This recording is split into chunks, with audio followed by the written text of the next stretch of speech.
Are you a business owner looking for real advice and input? You're in the right place. From concept to launch to growth, funding, and beyond. Welcome to Startup Hustle with your hosts. One once sold a business for $150 million. The other, the author of $1 Million Bedroom. Here are your hosts of Startup Hustle, Matt DeCoursey and Matt Watson. 1, 2, 3, 4, 3, 2, 1. 'Cause no one can do it like we do it, like we do it, like we. What's up, everybody? We're back for another episode of Startup Hustle. I'm your host, Andrew Morgans.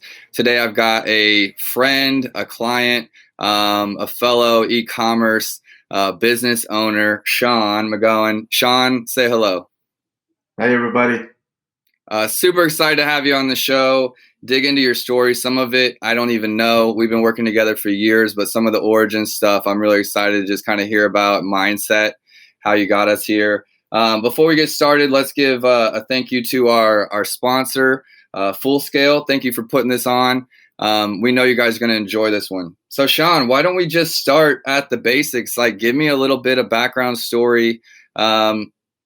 I know that you just left corporate America for, to do leather hunting full time. Talk about your story before we got here. Sure. Well, I grew up on a horse farm in the middle of nowhere, West Virginia. My parents were both farmers, and I was smart enough, I guess, to learn that I didn't want to be a farmer early on. Because it's really, really hard work. And so tried to do good in school and get into college, which I was able to. And just by way of luck, got a job offer into banking, of all things. I majored in business, didn't know what I wanted to do, had my resume out online. They called me from the bank. It was First Union at the time. And they told me basically you can use your finance skills and your sales skills. At the time, I paid my way through school selling ultrasound machines for GE, Okay. In North and South Carolina, and so got hired by the bank actually down in Miami. So that was kind of the sales pitch: was you can use your business skills and sales skills. The job is in Miami. And we'll do training for like 4 months in Charlotte, North Carolina, where the bank was headquartered. And I was like, okay, so I get to extend college for a couple months and move to Miami. Sure, I don't have anything else going on. Mm-hmm.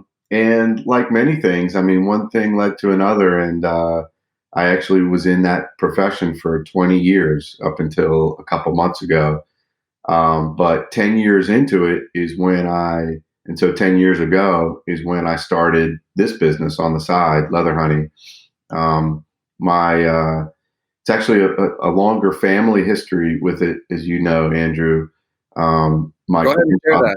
Yeah, go ahead and share that. Share a little bit of that. Yeah, so my family is originally from Philadelphia, and my grandfather was a business person, entrepreneur, and he got talking one day with his postal worker, like his mail delivery person, about the leather shoe soles that the mail person was going through, and how every month he was having to get his shoes resoled, and every time he did, it was expensive and it was uncomfortable to have the new shoe sole, and so he and a friend invented a leather conditioner to put on the shoe sole. They called it Sole Dip at the time for the shoe sole, SOLE, not SOUL. Knew it was a good product, but never really marketed it much at the time. And then, when I grew up on the farm, my dad was always using it on his harness and saddle. And, my baseball glove as a kid was always the most well-conditioned baseball glove on the team. That was the only good thing about my glove skill, but it was very well-conditioned. Still gave me a lot of errors, but so I always knew it was a good product. And my dad started selling it as harness honey back in the 80s to other farmers, who would use it on their harness and saddles and things like that. He would set up booths at like horse shows and county fairs and state fairs and things like that. And so that's really how the first product was originally, commercialized and marketed. And then, really 10 years ago when the financial crisis hit in, I guess now 13 years ago, 2007, 2008, my banking job was pretty slow and different. And so I had more time on my hands. And that's when I approached my dad about, hey, can I get involved and can I really try to make this a real business? That's awesome. So probably 10 years old. I mean, as far as since you've had it, we've been together 6, and you were already on Amazon when I met you. Tell me about, like, I believe that I've been helping brands on Amazon for about 8 years. And, that was even a long time ago. In Amazon years, 8 years ago was a very long time ago. People just weren't into, you're putting products on Amazon for the first time. Usually it was like very well-known brands like, Nike and Adidas we were talking about. You're putting a new brand on there, and when I came on, it was, you had some features that I had never seen before and different things like that. So I knew you had been on Amazon a long time. What made you believe in Amazon before most of the rest of the world, honestly? Yeah, well, I definitely believed in e-commerce from the very beginning. And a lot of it's just purely because I hate shopping. Mm-hmm. I've always hated going into the brick and mortar stores and, just shopping, trying things on, going to a dressing room, walking around, trying to find something that fits. That's just always been something I've disliked. And so as soon as I was aware that there was another, way to go about purchasing, I was into it from the very beginning. And so I kind of had experience purchasing things for myself. And I'm not a tech wizard by any chance, but I love leveraging technology in every way possible. And so I kind of thought that was our path forward. I didn't see us getting into a brick and mortar, like traditional retailer. And so when I got involved in 2010, Amazon was early. I mean, I still remember like completing the application process for adding a new product. And we were one of maybe 6 or 7 leather conditioners at the time on Amazon. It was really, there's very few competition. And it was all it was us basically and like the, big multinational companies, the biggest brands on there. But what I tried to do from the beginning was out hustle them and outsmart them and outwork them. Because, it took those big brands a long time to come around to Amazon being more important and powerful than the brick and mortars. And I figured I wouldn't be able to beat them in their traditional route, but here's a new, competitive landscape that no one else, they weren't really focused on. Right. So that's really, where I put all of our focus. We put all of our marketing dollars on, AdWords and, everything was online e-commerce from the very beginning. Yeah, I'm really appreciative of our relationship on Amazon in regards to building my own business. We've worked with over 300 brands at Marknology since I started the company. But there was very few brands that were created with intent that I've been working with that long, with the intent being solely e-commerce, solely like a big focus Amazon, even, the website redirecting to Amazon, Google AdWords. It was almost the complete opposite out there in the landscape in regards to what everyone else was doing. So, if you hadn't had that mindset, we wouldn't be where we are, where we have top sellers in, multiple countries, and doing so well as a brand. I think that talking about, well, one, you talked about straight hustle and we're on startup hustle. So I absolutely love that. But secondly, I think one thing that we're doing that I'm excited about because we're bringing some of that original innovation is with our global expansion and expanding internationally on these other marketplaces that I think will grow, much like Amazon US, getting into them early, being an early adopter, learning new things on those channels. Like, we're trying to learn how to effectively market in multiple languages, as a small e-commerce team, a remote team, but a small e-commerce team, and being like, how do we, as Amazon opens new channels for us, how do we take advantage of those and set ourselves up for success like we have now with Leather Honey, but abroad. Besides being one of the early adopters to Amazon.com, one of my first clients to be on Amazon Canada, and now we're in Amazon UK, which is Germany, France, Spain, Italy. They're turning on. We're launching into several other countries as well. Talk to any of the listeners now about our mindset and your mindset for expanding internationally, and what you hope to gain by doing that.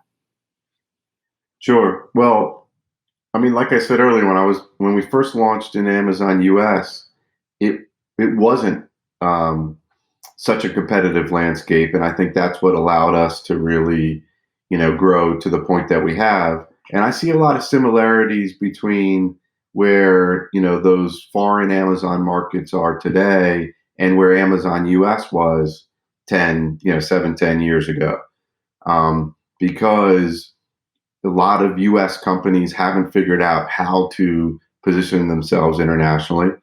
And to me, that's, a lot of it is figuring out where can you compete and win on a regular basis based on your value proposition, right? And our value proposition is we are the premium leather care products. So ours are frankly more expensive than any of our competition. Because they're better. And so I think people that care about their leather products, they want to also, take care of them. Leather is expensive, whether it's couches, car seats, etc.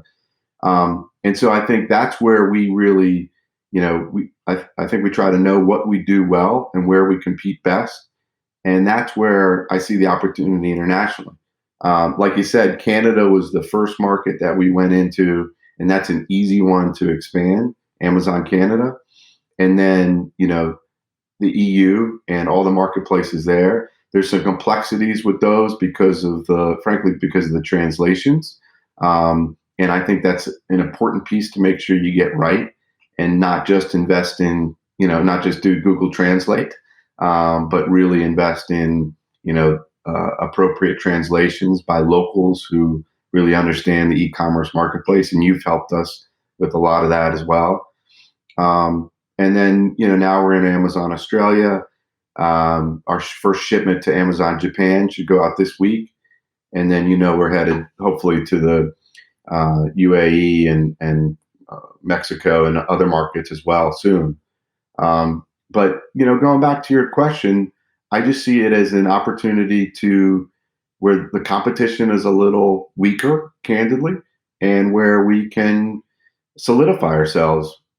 And a lot of the advantages of having an established Amazon US business, transfer over to the foreign marketplaces too. How to set up your product detail pages. How to set up, better than anybody, how to have the advertising moved over and successful, the images, how to price it right, etc.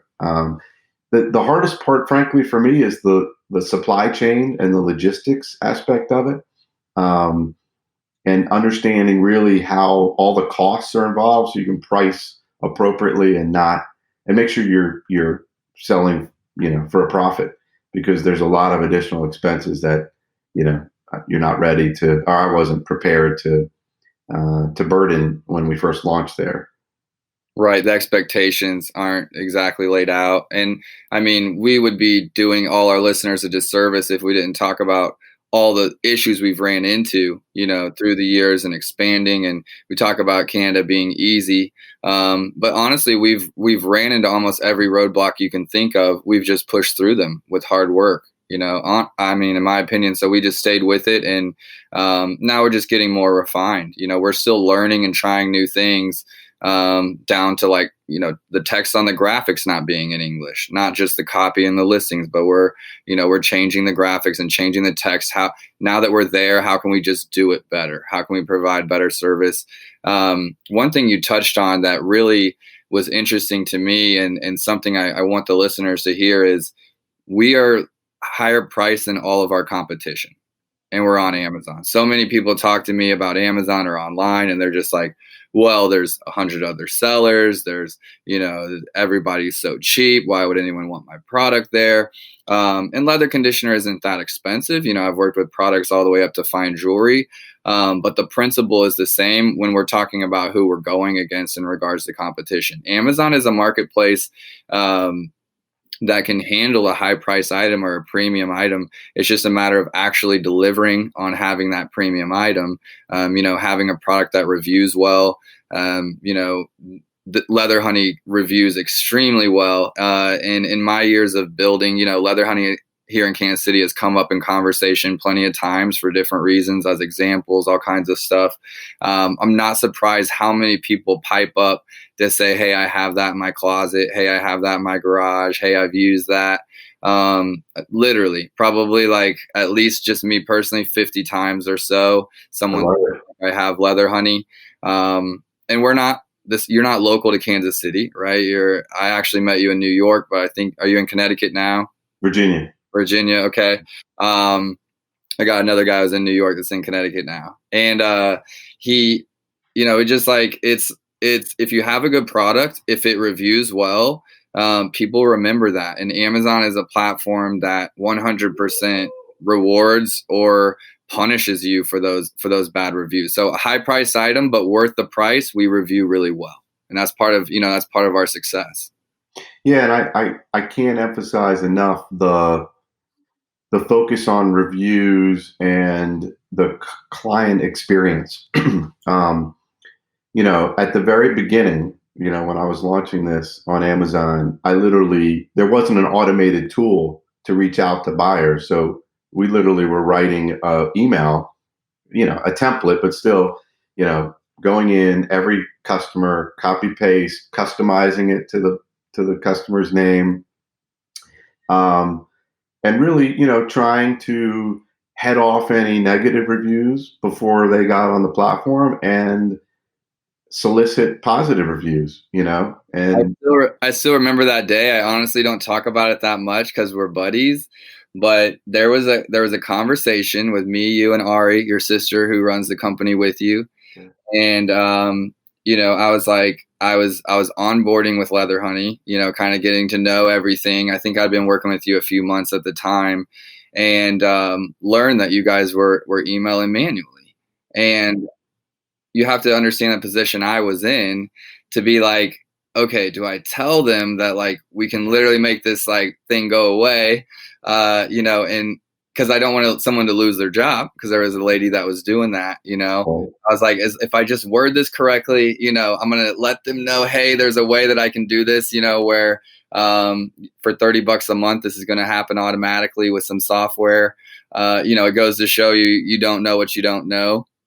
And that didn't always used to be there. I'm still literally like trying to develop software myself, or, software continues to come out that we're having to learn together and different things. But I think what really matters is the willingness to care. Like way before the different things came out, whether it was Amazon, no matter what platform you're on, you really cared. And it was sending emails to the people that have bought manually, like having a person at your staff 24/7, sending out emails. And we have thousands of orders to the listeners. So it wasn't like, hey, you had 5 orders a day, send out an email. It was a lot. It was almost a full-time job getting those out. And that honestly sets me up for one of my questions. And I was just going to ask, like, what have you done to differentiate yourself, in this space over the last 10 years? I have my thoughts on why I think that we're successful. I talked about some of those, with the focus being e-commerce and Amazon and different things like that.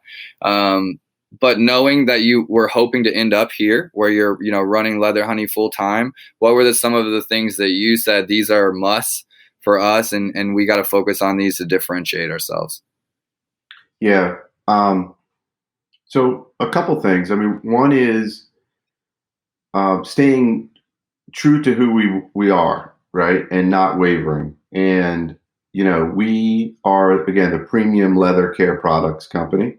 Like you said, there would have been a lot of opportunities, and it can be very alluring to try to compete on price or other things. But we've never done that. In fact, if anything, we've increased our pricing on Amazon over the time that we launched, by 20-30%. So we've been able to pass along price increases of those as those have come through. The other things I would kind of summarize into a bucket of really thinking long term and not short term. And it ties back into staying, sticking to your knitting and knowing who you are and where you compete and what your value proposition is, and staying focused on that. But we've been approached a lot of times, and I've thought about it a lot of times, expanding our product line, right? All we really do today is sell a leather cleaner, a leather conditioner, and a cloth, an application cloth, to apply those two products. We do sell the conditioner in a couple different sizes, but it's really only two products and the cloth. And there's a lot of, conventional wisdom that says once you have an established brand and a couple products, that you want to go, horizontal and really, start to add in, other products. And there's a lot that come to mind. There's a lot that are sold on Amazon. And frankly, almost all of our competitors have, at least 5 to 10, and some of them, 30, 40, different product lines. And we've really resisted that because, first of all, I want to make sure that we don't lose sight on, again, who we are and what we want to be really good at, and never, sacrifice in terms of quality of the product, core product. Second is, we've been able to ensure that all of our investments in terms of advertising, in terms of, partners, consultants, things like that, are all focused on these our core products.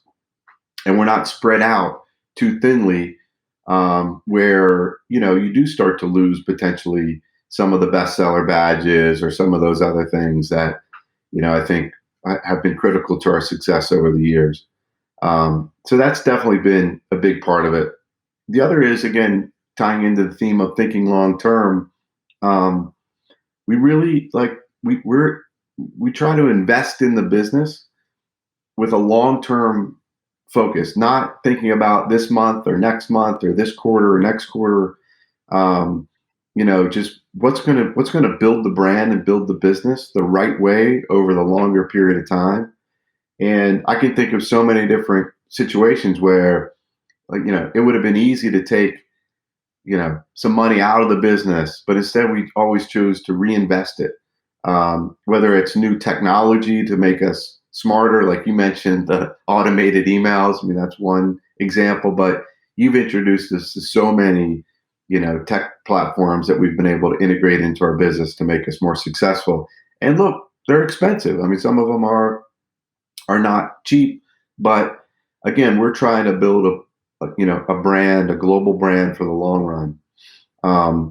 So that's probably the key themes in my mind. I have a couple there, and honestly, you would have touched on the same things that I would have thought of as someone that's been working with you, in those 6 years.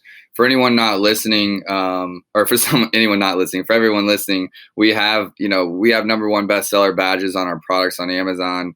I want to talk about, and then I'm going to bring it back. You're going to see, but I want to talk about what you think it takes to keep and maintain and get a number one bestseller on Amazon. You're talking about that long game. So, we've been up and down and all around through the years when it comes to the Amazon rat race, and competition and different things. But, you're also one of my sellers that's invested the most back into it to keep growing it. And, 6 years in now, I'm able to see what those results do. If you stay with it, if you stick with it, if you advertise on these different areas that Amazon's giving to us, new opportunities, Talk to me about, our advertising budget, like how much we literally put back into the brand, just on Amazon to kind of have that and that bestseller badge. Sure. I mean, like you said, it is in many ways how I measure, our success. I check our ranking overall versus our competitors once an hour. I mean, I look for it to refresh. It refreshes every hour, and I literally wait and look at that over and over again because it's that important. Having that bestseller badge just greatly increases the conversion rates for visitors. It also is interesting how it creates off Amazon buzz and advertising as well, because a lot of bloggers or writers for publications, they're gonna just do a quick search on Amazon to see, what are the best sellers, what are the top selling items in a particular category, and then that's gonna be how their top leather conditioners of 2020 list is going to look. It's literally going to be, the 1 through 10. And so if you're number one on those type of rankings as well, it just adds to the success you're going to have on Amazon. In terms of budget, I mean, it's a big number. And, we're probably spending $100,000 to $120,000 a month on Amazon, and another big chunk off Amazon that's just in the U.S. Not to mention, in every marketplace. But I think there's, I'm always fighting the tendency to focus on optimization of those ads. And Andrew, you and I talk a lot about it, and we do optimize when we can, but I'm again thinking about the long term. I'm much more focused on, not making an extra dollar of profit today when I can keep those bestseller badges, getting in the hands of more people that are going to tell their friends and families about our product, that are going to, sign up for subscribe and save. They're going to finish the bottle and come back and be repeat, customers. Again, it's focusing on the long game, and not being tempted by that short-term profit or win.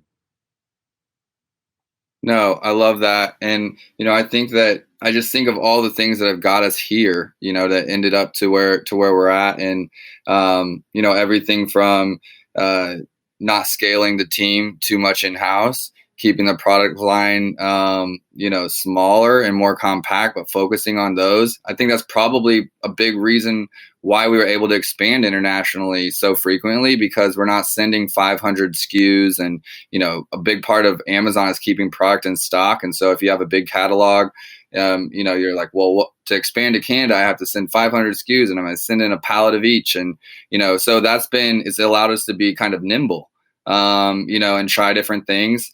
And then keeping the Leather Honey team smaller, I guess what I was saying, while you're in banking and different things like that. I know Ari's been full-time for a while, but the ability to invest in advertising, the advertising has been a huge part of what we do. And having that budget, not, maybe not living off the brand while we've been building it, has been, maybe very, very impactful, for the ability to not think about the short term, think longer term, and really plan for success. I really love that. And it's not something that I, on the other side of the brand, get to really see, that frequently. So it's really just, I guess, for me, been very impactful in the way that I look at strategy, with Leather Honey being in a lot of ways, different than what a lot of people are doing in this space, so to speak.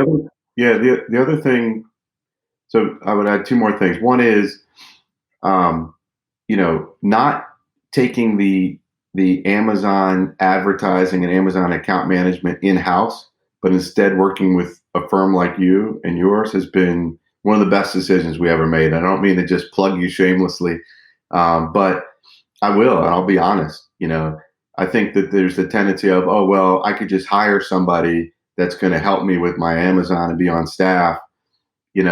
having a team of people that all they do is live, eat, breathe this Amazon, business culture has been incredibly valuable to us.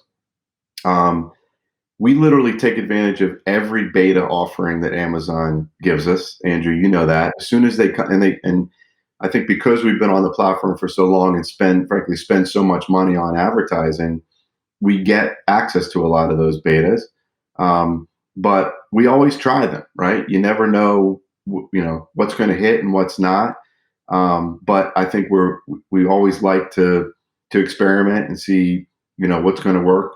And if it doesn't work, we shut it down. But if it does, then we double down. I think that's been our approach. And the same thing with off Amazon.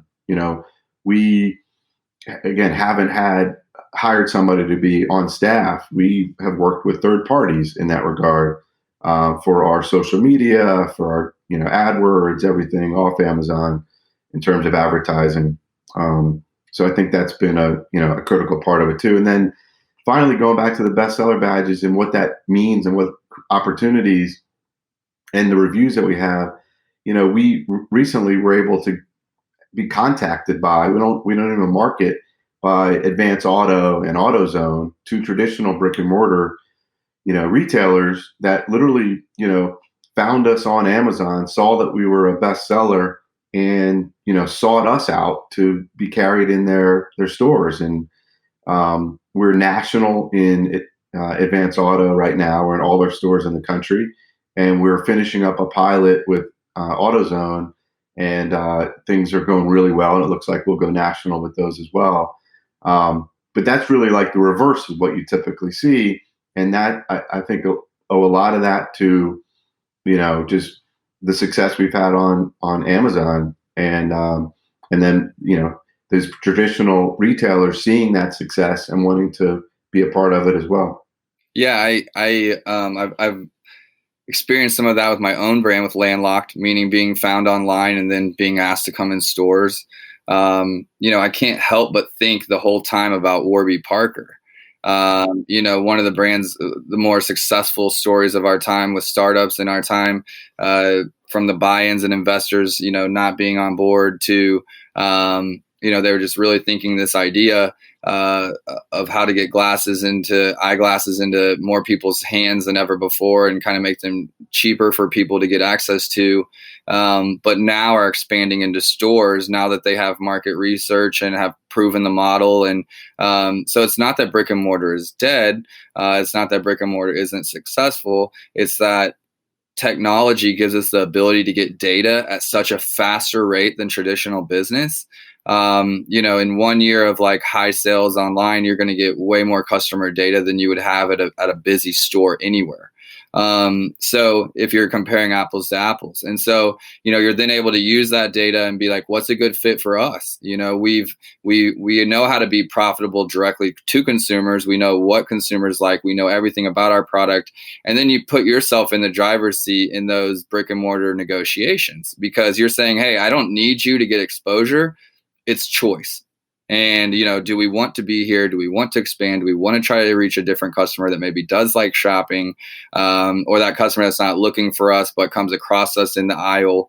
And I think it's a great move for Leather Honey to get into that space, because it's kind of untapped, but we're going in there in control versus begging to be on a Walmart shelf or begging to be, somewhere else.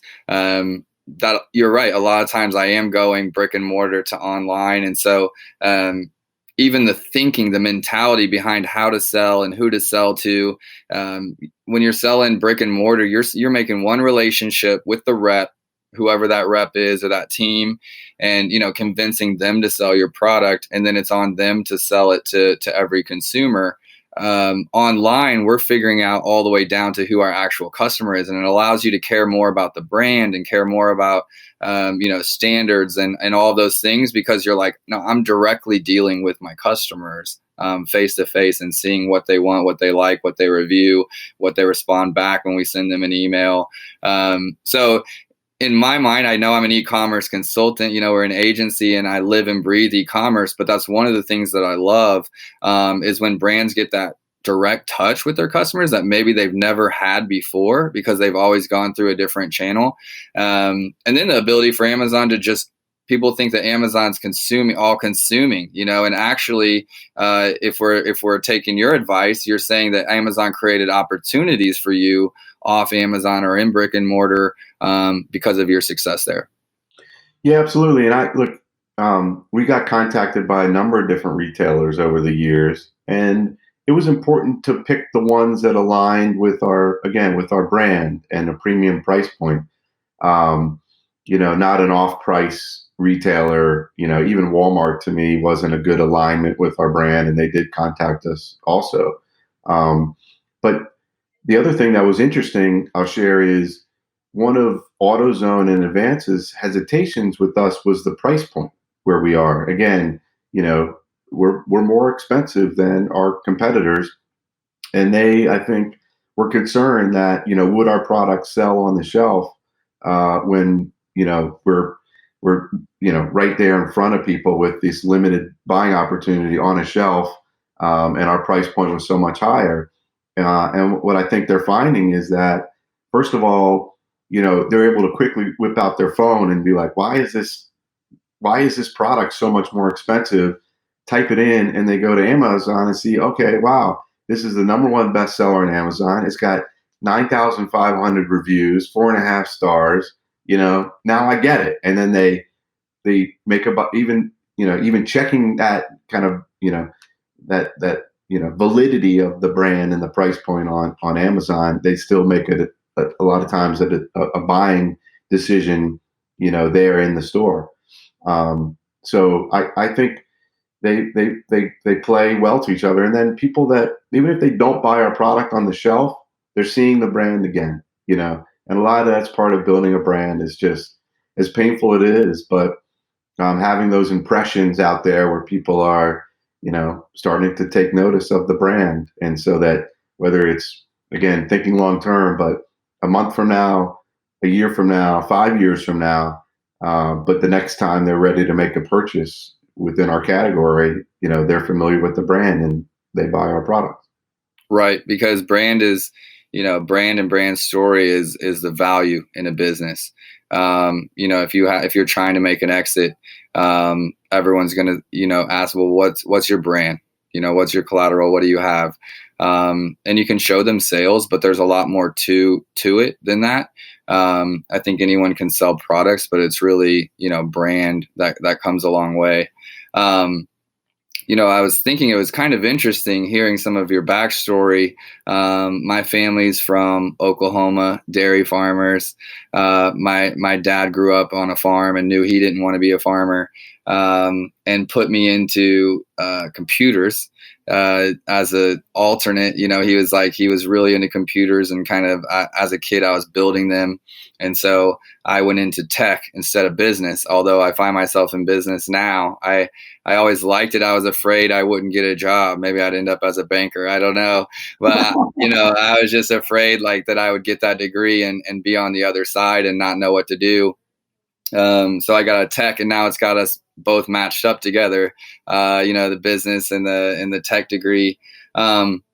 But let's just talk about a couple things as we close up here. I got a couple of questions that are just more fun questions for anyone listening than just straight business. But number one question being, in regards to winning, okay, what is something you do regularly to improve success, happiness, or creativity as a person, within business or outside of business? Happiness being, you just left banking after 20 years to come into this. What's one of your driving factors? Well, that decision was really to try to get more happiness and creativity in my life. I mean, look, I had an amazing 20-year career in banking, and I loved almost all of it. But, those types of things, like anything, requires a lot of sacrifices. And the sacrifice for me that I was making on a regular basis due to the commitments involved with that job was being away from my family. And I've got a 5-year-old little girl, Sylvia, and an 8-year-old little boy, Benji, and a beautiful wife. And I was on an airplane every week. I had the highest status on 2 different airlines because I was literally on, and that's nothing to brag about. I'm frankly ashamed of that, but that's what it took.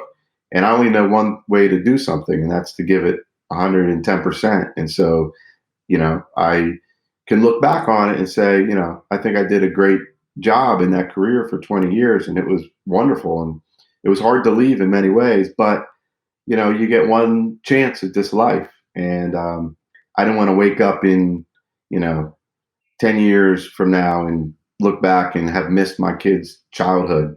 One of the parts of growing up on a farm, I don't know if you experienced this, but as much as I hated the hard work and shoveling, and everything else that came along with that, I spent a lot of time outside in nature with my parents, and my little sister is now involved in the business, and I wouldn't trade that for anything. It was a wonderful way to grow up. And my parents sacrificed a lot, in order to give me that childhood. And I want to make sure that I do the same for my kids. And that's, really what drove that decision. And it was possible for me from a financial perspective because I had this business that I had started on the side. And, people and partners like you that have helped me grow it, when I haven't been able to spend time on it, frankly. But I had people like you and like my sister and my dad and other employees that were there, to help make decisions when I couldn't and help put the time in, when I couldn't. So to me, that's what it's all about right now. I'm 41. I again have the kids and my wife that now I get to see, with COVID, every day, all day. We're essentially, You're in a new relationship right now. exactly, which is great. Frankly, I wouldn't have it any other way. But that's really what, to me, happiness is all about right now. Yeah, we talked about happiness and creativity, and you're chasing the happiness with these new moves.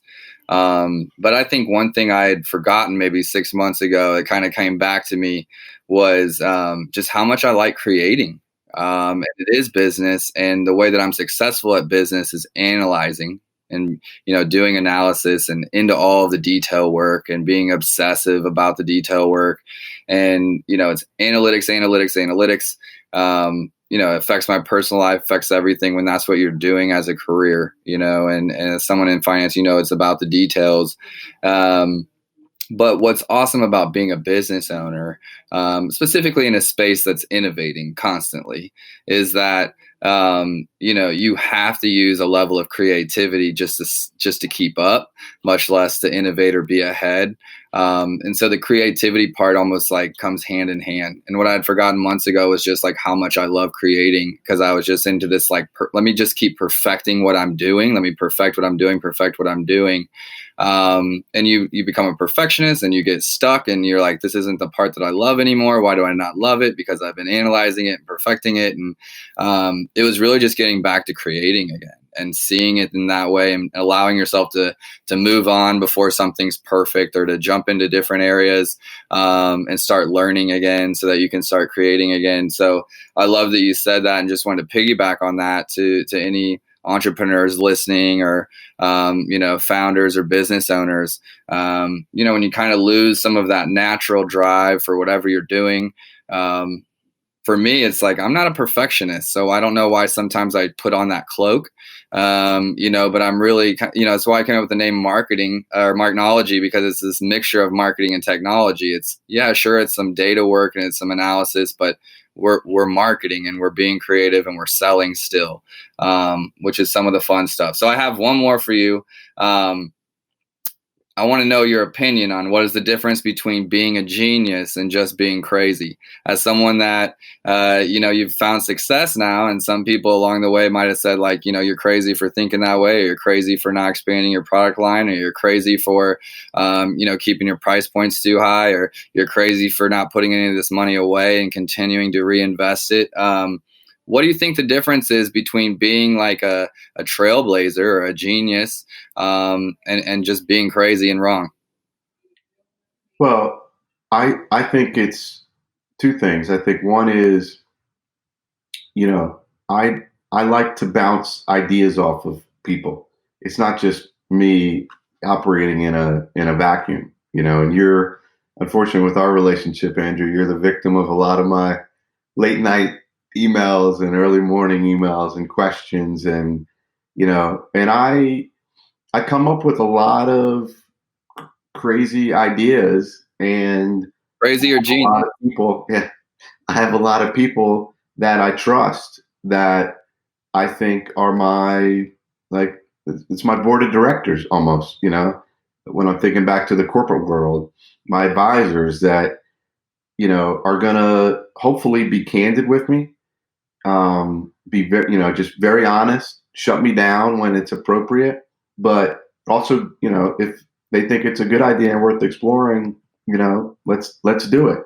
So I'm really fortunate to have, I think, a great group of people.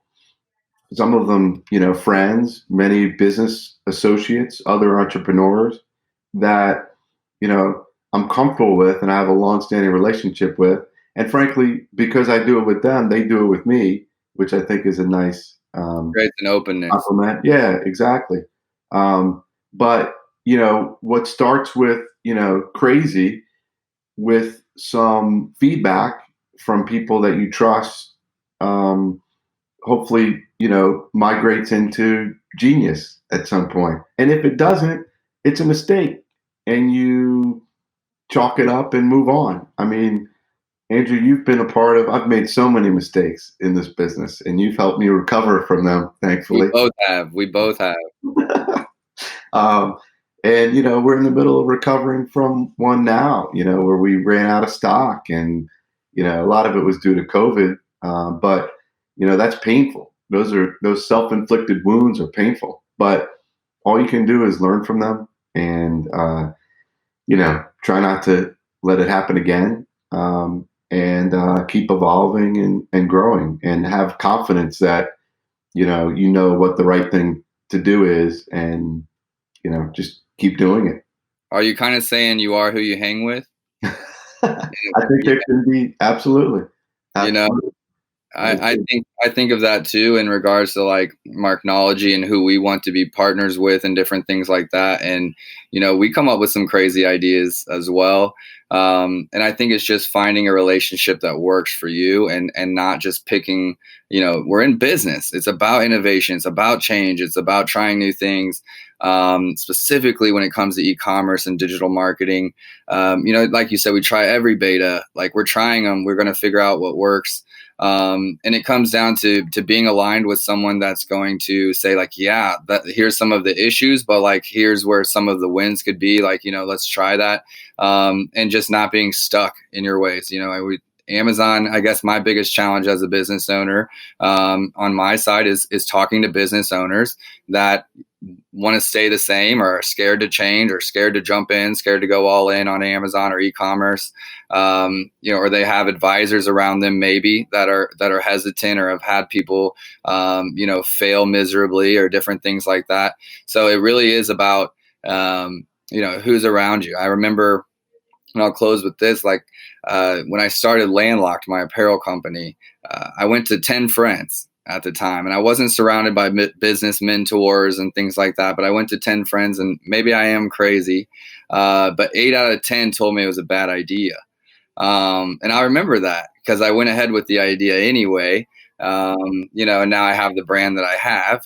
But, there's these moments where you just got to move forward if you have a gut feeling about something, and be like, hey, I'm gonna try this. It might be genius, it might be crazy, somewhere in the middle. But in this space, there's a lot of room for it, and that's why I really like e-commerce, is that ability for us to just continue to try new things. It's not like we got the the intro to Walmart and then we're set, and let's just make sure that guy or that girl loves us, and keep that relationship strong. There's so many little things that we can try and create and innovate with, to continue finding success. So perfect for the people that are always kind of constantly trying to improve. Well said. Sean, thank you so much for having for being on the show, and really letting me know some of the insights. I think I knew some of them, but hearing it from you and getting kind of your thought process behind some of it has been super enlightening. And I hope anyone listening just got a little bit of a firsthand account of a business owner that's been at it for 10 years online, and kind of what it takes to win online. Thanks for having me, Andrew. You're the best. See you later.